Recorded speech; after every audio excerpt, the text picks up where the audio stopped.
Good evening friends. അപ്പോൾ PSC practice ക്വസ്റ്റിൻ്റെ മറ്റൊരു വീഡിയോയിലേക്ക് എല്ലാവർക്കും സ്വാഗതം. നിങ്ങൾ ഇന്നത്തെ ആദ്യത്തെ ചോദ്യം നോക്കിക്കേ. 2x = 4y = 8z X Y Z 288 ആണെങ്കിൽ 1/2x + 1/4y + 1/zന്റെ വില എത്ര എന്നാണ് ചോദ്യം. ഓക്കെ, അപ്പോൾ നമുക്കിത് എങ്ങനെ ചെയ്യുന്നതെന്ന് നോക്കാം. ഇത് നോക്കിക്കേ, ഇത് നോക്കി എന്താണ് 2x = 4y = 8z അല്ലേ. ഇതിന് നമുക്ക് എന്ത് ചെയ്യാമെന്നറിയോ, എല്ലാം ഒരേ ബേസ് നമ്പറിലോട്ട് മാറ്റാം. ഈ 4ഉം 8ഉം ഒക്കെ 2ൻ്റെ മൾട്ടിപ്പിൾസ് അല്ലേ. അപ്പോൾ 2 ബേസ് ആക്കിയിട്ട് നമ്മൾ എടുത്ത എന്ത് കിട്ടും നമുക്ക്? 2x എന്നും 4y-നെ 2² എന്നെടുക്കാമല്ലോ. അപ്പോൾ എന്താവും? എങ്ങനെ 2² ആക്കാമല്ലോ. അതുപോലെ 8നെ 2³ അല്ലേ ഏട്ടാ, അപ്പം 2³ ആക്കാമല്ലോ. ഇതെങ്ങനെ ആകും? സോറി കൂട്ടുകാരെ, y അല്ല, ഇവിടെ z ആണേ. അപ്പം എന്താകും? 2x = 2/2y = 2/3z എന്നായില്ലേ. ഇവരുടെ എല്ലാം ബേസ് സെയിം ആയില്ലേ. ബേസ് സെയിം ആയി കഴിഞ്ഞാൽ നമുക്ക് എങ്ങനെ എഴുതാം? x = 2y = 3z എന്ന് എഴുതിക്കൂടെ? ഇത്ര ഓക്കെ ആണല്ലോ. ഇതിനെ ഞാൻ ഇനി എന്ത് ചെയ്യാൻ പോകുന്ന നോക്കണേ. ഇതിലെ എക്സ് ഇല്ലേ, ഈ എക്സിനെ ഞാൻ 3z എന്നും എടുത്തു. അതുപോലെ ഈ 2y = 3z എന്നെടുത്താൽ y = 3/2z എന്ന് ഞാൻ എടുത്തു. അപ്പോൾ എക്സ് 3z ആയി, എന്താണ് y 3/2z ആയി. ഇസഡിനെ ഞാൻ z ആക്കി തന്നെ വെച്ചേക്കുവാണ്. ഓക്കെ അല്ലേ? ഇനി നമ്മളടുത്ത് പറഞ്ഞിട്ടുള്ള എന്താണ്?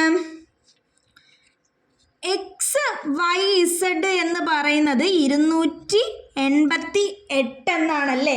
ഇനി ഞാൻ എക്സിനും വൈക്കും വാല്യൂ കൊടുക്കാൻ പോവുകയാണ്. അപ്പോൾ ശ്രദ്ധിച്ചു, ഇത് എങ്ങനെ മാറ്റാം? എക്സ് എന്ന് പറയുന്നത് എന്താണ് കൂട്ടുകാരെ? 3z അല്ലേ. അപ്പോൾ 3z ഇൻറ്റു വൈ എന്ന് പറയുന്നതോ 3/2z. ഇസഡിനെ z ആക്കി വെച്ചു. അപ്പോൾ എന്ത് കിട്ടി? 288 കിട്ടി അല്ലേ.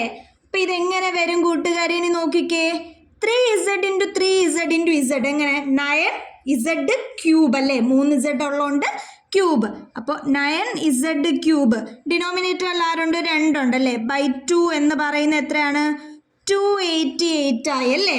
ഇനി നോക്കിക്കോ, ഈ z³ ഞാൻ എടുക്കുവാണ്.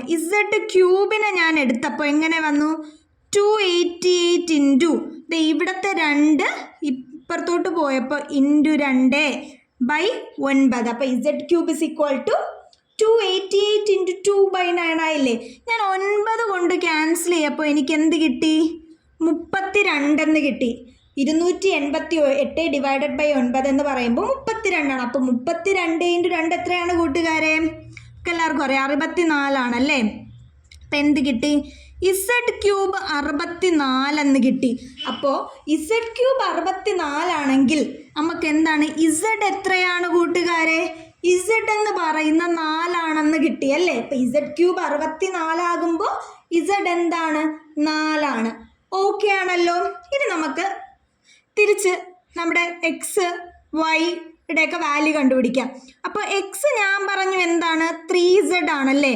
എന്ന് പറഞ്ഞാൽ 3 ഇൻറ്റു z എത്രയാണ്? 4. അപ്പോൾ എന്താണ്? 12 എന്ന് കിട്ടി അല്ലേ. ഇനി അടുത്തത് y എന്ന് പറയുന്നത് 3/2z ആണല്ലേ.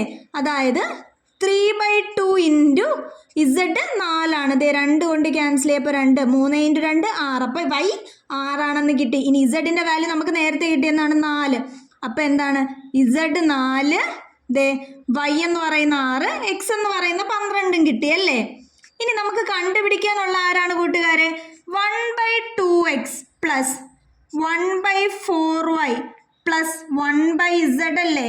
അപ്പം ഞാൻ ഇടുവാണേ, 1/2 ഇൻറ്റു എക്സിൻ്റെ വാല്യൂ 12 + 1/4 ഇൻറ്റു വൈയുടെ വാല്യൂ 6 + 1/ എന്താണ് കൂട്ടുകാരെ?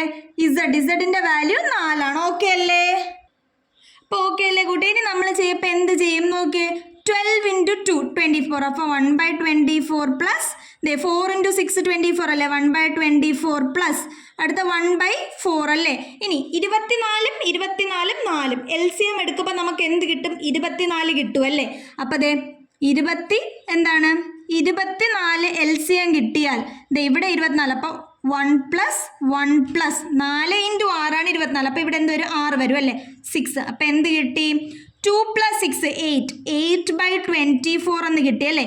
8/24 എന്ന് പറഞ്ഞാൽ എത്ര ആയിരിക്കും കൂട്ടുകാർ? 8 കൊണ്ട് ക്യാൻസൽ ചെയ്യുമ്പോൾ 3 അല്ലേ? അപ്പോൾ 1/3 ആണ് നമ്മുടെ ആൻസർ. അപ്പോൾ നമ്മുടെ 1/, ഇങ്ങോട്ട് നോക്കി ചോദ്യത്തിലോട്ട് വന്നേ, 1/2x plus 1/4y plus 1/z answer എന്ന് പറയുന്നത് എന്താണ് കൂട്ടുകാരെ? 1/3 ആണ്. ഓക്കെ അല്ലേ?